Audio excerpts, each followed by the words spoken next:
là en Indonésie, c'est le début de la guerre civile. C'est-à-dire qu'ils sont en train de tout cramer, les citoyens. Que ça soit les bâtiments gouvernementaux,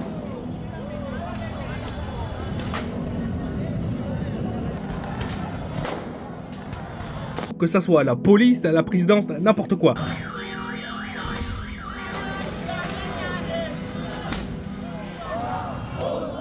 Là, il n'y a plus personne qui est d'accord avec ce qui est en train de se passer. Vous vous rappelez toutes les émeutes qu'il y avait eu à Paris après la victoire là au foot? Non mais ça, c'est un dessin animé à côté.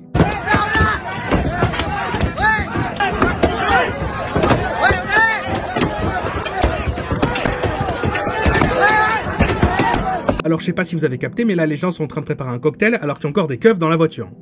On est à ce niveau-là. Ils ont ensuite décidé de se rendre dans les adresses des gens qui travaillent au gouvernement, les ministres, les députés, peu importe, pour rentrer de force chez eux et tout piller et tout cramer. Dans leurs adresses, dans leurs maisons perso.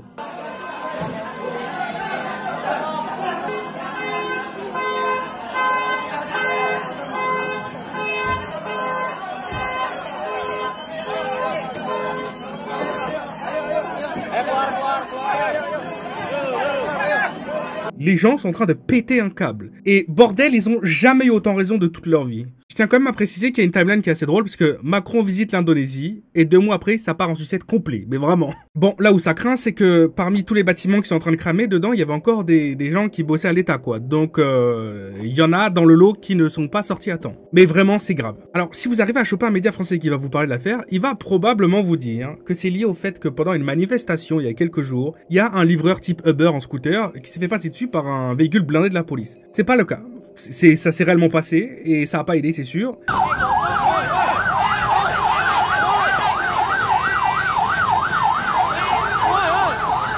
Bon, le truc, c'est que le camion blindé, il se le prend. C'était plus ou moins décidé quand même, hein. Le mec a pas fait ça sans faire exprès, il a vraiment visé. Et une fois que c'était acté, et qu'il était sur place, il aurait pu juste s'arrêter. Mais il a décidé d'enclencher une vitesse et de continuer, avec un truc qui fait probablement dans les 4 ou 5 tonnes. Bon, vous voyez où est le problème.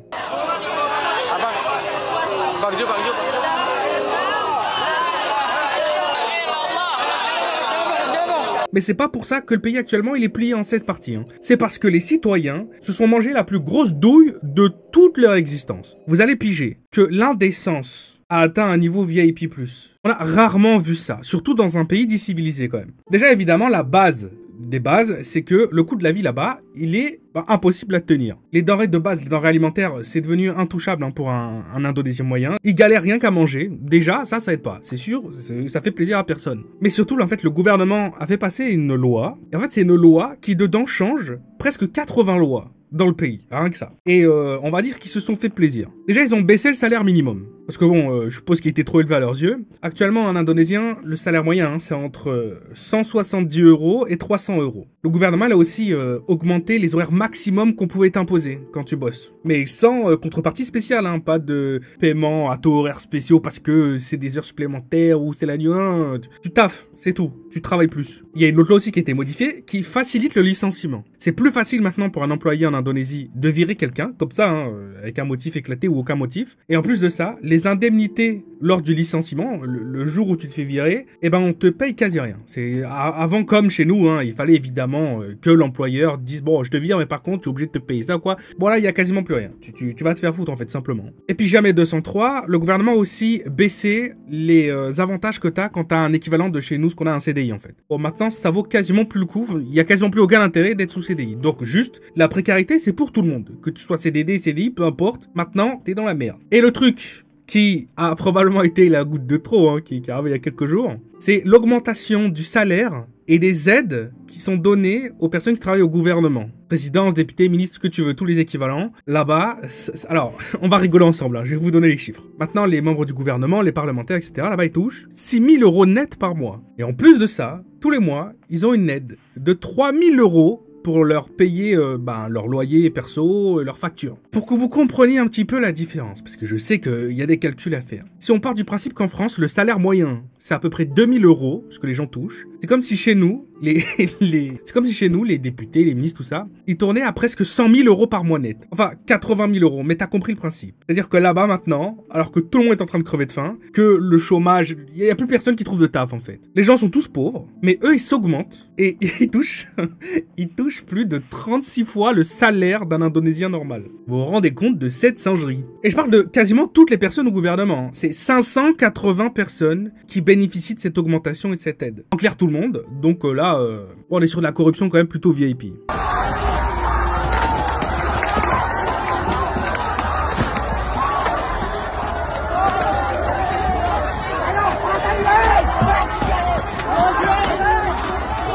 Alors là, par exemple, on a un policier qui fait des doigts d'honneur aux manifestants. Donc le peuple se révolte parce qu'il est vraiment pris pour un animal qu'on peut traire comme ça jusqu'à ce qu'il n'y ait plus aucun jus à l'intérieur.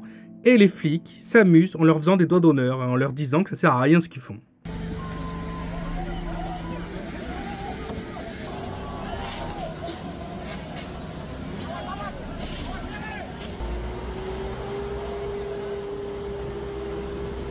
Alors évidemment, il y a aussi d'autres lois qui sont très mal passées, qui avaient été déjà évoquées il y a longtemps, mais qui maintenant sont en application cette année. Comme par exemple, le fait que ça soit maintenant interdit, j'ai dit interdit, hein, j'ai bien dit interdit, de critiquer ou de parler mal du président ou du gouvernement. C'est interdit. Non, tu te fais arrêter. Il y a aussi un autre truc qui embête quand même pas mal les gens, c'est que la loi maintenant interdit encore une fois, je le dis bien, hein, sinon c'est 1 an de prison. C'est interdit d'avoir des relations plus avec quelqu'un avec qui t'es pas marié. Là maintenant, c'est samedi soir, tu rencontres quelqu'un, tu veux conclure. T'es pas marié avec, tu vas 1 an en prison. Allez, bonne chance. Et c'est 6 mois de prison si tu vis sous le même toit qu'une autre personne avec qui t'es pas marié. Et là, ce dont je parle, c'est toute l'Indonésie. Hein. C'est pas seulement quelques régions. Puisque pour les plus éduqués d'entre vous, il y a peut-être des personnes qui sont au courant, mais il y a des régions en Indonésie où la loi, elle est un peu différente. Notamment à Sédé et d'autres endroits où la charia est appliquée. Puisque l'Indonésie, c'est un endroit musulman. Hein. Je crois d'ailleurs que c'est là où il y a le plus de musulmans au monde regroupés. Et parmi ce pays, il y a des régions particulières qui ont décidé de faire comme des micro-États. Enfin, c'est pas des micro-États, ça reste l'Indonésie, mais ils ont des régions où ils ont décidé d'appliquer, par exemple, la loi islamique,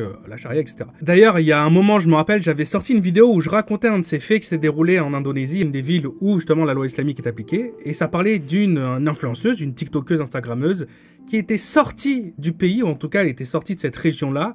Elle était partie à Bali, je crois, pour aller manger une chips. Donc en fait, elle est en live et il y a ses viewers qui lui mettent un petit peu la pression. Ils disent mais t'as jamais goûté de porc, tu devrais au moins goûter une fois et tout. Et du coup, elle goûte une chips de porc, une chips de porc. D'ailleurs, quand elle va la goûter, elle va dire que c'est pas très bon et elle va pas en remanger derrière. Mais quand elle va rentrer chez elle ensuite, à l'aéroport, c'est la police qui l'attend. Elle va ensuite être directement le lendemain être jugée par le conseil islamique et ça va être 2 ans de prison ferme pour elle. Plus des choses dont on ne parlera pas en vidéo. Et en plus de ça, aussi une amende qu'elle pourra probablement jamais payer. Tout ça pour avoir goûté une chips de porc. Traîner le soir avec des hommes, et ça peut vous conduire à la fornication. Vous êtes musulmane, alors n'oubliez pas, vos désirs sont vos pires ennemis. Les désirs mènent au diable. Pour vous, c'est déjà trop tard. Vous êtes sous l'emprise du démon. Bon, c'est leur dos, ils font ce qu'ils veulent. En vérité, franchement, ils font vraiment ce qu'ils veulent parce que ils sont entre eux et ils sont dans leur région. Mais là, le fait de pas pouvoir conclure avec quelqu'un sans être marié, ça, c'est toute l'Indonésie maintenant. Et c'est un énorme problème qui dérange beaucoup les gens là-bas parce que pendant très longtemps, il y a toujours eu une genre de baston, ou en tout cas, ils ont toujours dû se concilier entre les pressions religieuses qui essayent de s'imposer sur tout le pays et les pressions plutôt dites laïques où eux, ils aimeraient bien que ça reste un peu quand même un peu neutre. Le souci, c'est qu'on a un peuple qui devient de plus en plus majoritairement musulman et du coup, il n'y a plus trop de raisons que la pression religieuse ait moins de pouvoir que la pression laïque. Donc à chaque fois, déjà, il faut essayer de machiner tout ça pour que les gens soient contents. Ce qui fait que maintenant, de plus en plus, on a des lois qui à la base ne s'appliquaient que dans certaines régions et maintenant s'appliquent sur toute l'Indonésie. Et je me doute bien que dans les commentaires là maintenant, ça va être les portes ouvertes pour directement critiquer les religions. En vérité, moi, je n'ai rien à cirer. Les gens, ils font ce qu'ils veulent du moment que leur choix n'empiète pas sur la liberté d'autres personnes. Et malheureusement, c'est un peu ce qui est en train de se passer là-bas. Il y a des personnes qui sont pas du tout intéressées par mener un type de vie comme ça. Mais on leur impose quand même. Parce qu'ils deviennent de plus en plus minoritaires, et forcément du coup, ils ont moins le choix de décider de ce qu'ils peuvent faire. Enfin, quoi qu'il arrive là, actuellement, ce qui se passe en Indonésie, c'est tout le monde. C'est toutes les cultures religieuses, c'est toutes les cultures tout court, c'est tous les Indonésiens qui veulent cramer le gouvernement. Peu importe. Et c'est là où on voit vraiment à quel point on est beaucoup conditionné chez nous. La raison pour laquelle c'est en train vraiment de s'envenimer très très fort, en Indonésie, c'est parce que la différence avec ce que nous, on peut avoir en France depuis très longtemps, c'est que nous, à chaque fois, on est, comme je le dis, conditionné pour avoir qu'un seul ennemi, l'autre parti politique, ou en tout cas celui qui a des idées politiques qui sont les plus éloignées des nôtres. Mais au final, si on regarde bien, sur la balance, ça reste quand même des citoyens qui se foutent sur la gueule avec des citoyens. Le gouvernement, il regarde comme ça de loin avec ses jumelles. Mais là, en Indonésie, c'est tout le monde, en fait. C'est tout le monde qui a décidé de taper sur le gouvernement. Et il faut pas se voiler la face, hein. La situation dans laquelle on est actuellement, elle est calculée, hein. Évidemment, ça les arrange, hein, parce que c'est bien ce que les États veulent à tout prix éviter, hein, que l'intégralité des partis politiques de leur pays, ils s'unissent en fait contre eux. Le jour où ça arrive en France, par exemple, avec le passif que le citoyen français a, je pense qu'on va choquer la planète, si un jour ça arrive. Hein. Je pense que le français va choquer tout le monde. Bref, du coup, comment l'Indonésie est en train de gérer cette insurrection? Comment l'Indonésie est en train de régler ce problème? Évidemment, on remet les pieds tout droit dans le manuel de comment gérer une dictature. Censure totale, contrôle total de tous les réseaux sociaux. Mais là, ça a été bien préparé, hein, avec un joli lit, une jolie couverture. C'est-à-dire que le gouvernement indonésien a convoqué d'urgence Meta, a convoqué d'urgence TikTok et leur ont dit, voilà, bon, à partir de maintenant, tout ça, c'est fini, on coupe. On veut aucune vidéo de ça qui vient de l'Indonésie. On n'en veut pas. Donc, vous nous mettez en place des algorithmes, vous nous mettez en place des blocages d'IP, ce que vous pouvez, ce que vous voulez. On veut rien voir. On veut rien voir sur Internet. Et évidemment, bah, ils ont dû se plier, quoi. Le gouvernement, c'est le soleil, hein. Bon, aussi, un usage excessif de la force. Ça, on peut le voir, parce qu'il y a l'armée aussi, hein, maintenant dans la rue. Et bah, ça commence à vider les chargeurs. Alors, ce sont des balles en caoutchouc et des gaz lacrymaux. Mais ça pourrait aller très très loin, très vite. Hein. J'ai discuté avec des connaissances que j'ai qui habitent en Indonésie et ça les choquerait vraiment pas du tout, hein, que ces cartouches de caoutchouc passent à des cartouches en métal. Mais alors vraiment pas. L'Indonésie vient aussi de mettre là en place une loi, spécialement pour ce qui se passe en ce moment. C'est interdit dans le pays, c'est devenu illégal pour le moment en tout cas, de lancer un live streaming. C'est interdit de faire des lives Facebook, c'est interdit de faire des lives TikTok, des lives Twitter, ce que tu veux. Tu n'as pas le droit de live dans la rue. Parce que, encore une fois, il ne faut qu'aucune image puisse sortir du pays ou bien que les citoyens se rendent compte que l'Indonésie c'est big, hein. Donc s'ils arrivent à cantonner ça, mais tout le monde au courant. En fait, tout le monde au courant parce que tout le monde est dans la rue en train de tout cramer. Donc évidemment, ça les rend encore plus juste furieux, ces gens-là qui sont dans la rue en train de manifester ou de tout cramer. Il y a un autre truc assez drôle, c'est aussi les figures officielles, le gouvernement qui a donc pris parole à la télé et qui a indiqué que tout ça, c'était en fait financé par des pays étrangers qui veulent déstabiliser l'Indonésie. Que c'est pas du tout un problème social, les Indonésiens ne sont pas réellement dans cet état d'esprit-là, ils ne sont pas énervés. Ce qu'on voit, c'est surtout des personnes qui sont payées, et qui sont payées pour foutre le sbeul partout. Mais l'Indonésia, de base, est content, lui, en fait, de sa vie. Il aime sa vie. Ce sont des pays méchants, lesquels, bon, c'est pas encore, hein, mais ce sont des pays méchants qui sont là pour déstabiliser et ils injectent de l'argent pour ça. Le gouvernement, en faisant ça, il essaie juste de se dédouaner, hein, mais les Indonésiens pètent un cap pour de vrai. Ça n'a rien à voir avec d'autres pays. Et, alors, ça aussi, c'est marrant, la KPID, donc l'institution de communication et diffusion en Indonésie, qui a ordonné, hein, donc là, t'as pas le choix, en fait. T'es obligé d'écouter ce que le gouvernement va te dire. Il a ordonné à tous les médias, toutes les chaînes de télé, toutes les stations de radio, peu importe les sites internet, les réseaux, tous les médias qui possèdent une plateforme de diffusion, c'est interdit pour eux de diffuser des images, des vidéos, ou bien de décrire des scènes qui seraient dites violentes ou qui pourraient mettre en avant le fait que les Indonésiens sont pas contents. C'est interdit. S'ils veulent en parler, ils sont obligés de montrer que des choses pacifiques, des endroits où des Indonésiens, quand ils parlent, ils sont pas véhéments contre le gouvernement, mais ils sont un peu chill. Oui, bon, on préférait que ça soit ça, mais t'as pas le droit de montrer les trucs qui brûlent, t'as pas le droit de montrer les trucs qui sont cassés, t'as pas le droit de montrer les Indonésiens qui crient, qui insultent. C'est interdit. Est-ce qu'on serait pas vraiment dans la dictature totale, là? Parce qu'il y a l'armée, hein, je vous rappelle, quand même, dans les rues. Et la cerise sur le gâteau, sincèrement, quand la police passe dans un endroit, quand l'armée ou la police, elle descend dans une rue en particulier, dans un endroit particulier en ville, pour aller calmer les manifestants, et quand je dis calmer, on se comprend, hein, pour vraiment les calmer, eh bien, comme par magie, les caméras de surveillance publique sont coupées. Elles se désactivent. C'est-à-dire que t'as un endroit avec plein de manifestations qui commencent à casser des trucs, à cramer des trucs. D'un seul coup, toutes les caméras dans les rues,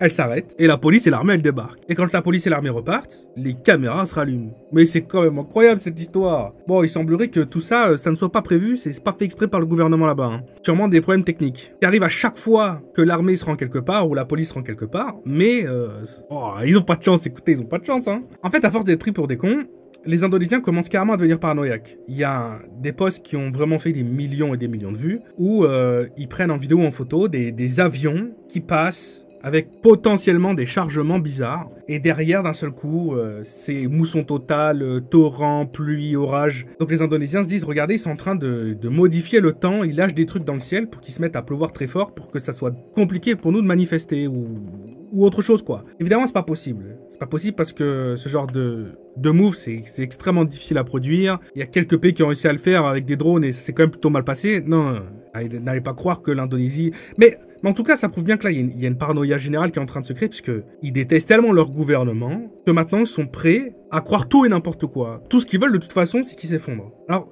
qu'est-ce qui pourrait se passer dans les jours et les semaines à venir? Eh ben, ça pourrait se calmer d'un coup. Ou ça pourrait péter d'un coup. J'ai parlé avec un contact en Indonésie qui m'a expliqué que le peuple indonésien, il y a un truc qui est un peu bizarre. C'est qu'ils sont vraiment dans l'extrême tout le temps. Mais peut-être que, cette fois-ci, il y a eu tellement de changements dans les lois, il y a eu tellement de prise de conscience, tellement de trucs liberticides qui ont été appliqués que c'est possible que cette fois-ci, ça s'arrête pas. Et si ça s'arrête pas, de toute façon, ça va être très triste à la fin. Parce que ça soit du côté des citoyens ou du gouvernement, ils vont pas lâcher l'affaire comme ça. Si vraiment ça s'arrête pas rapidement, va sûrement vraiment craindre. Enfin bref.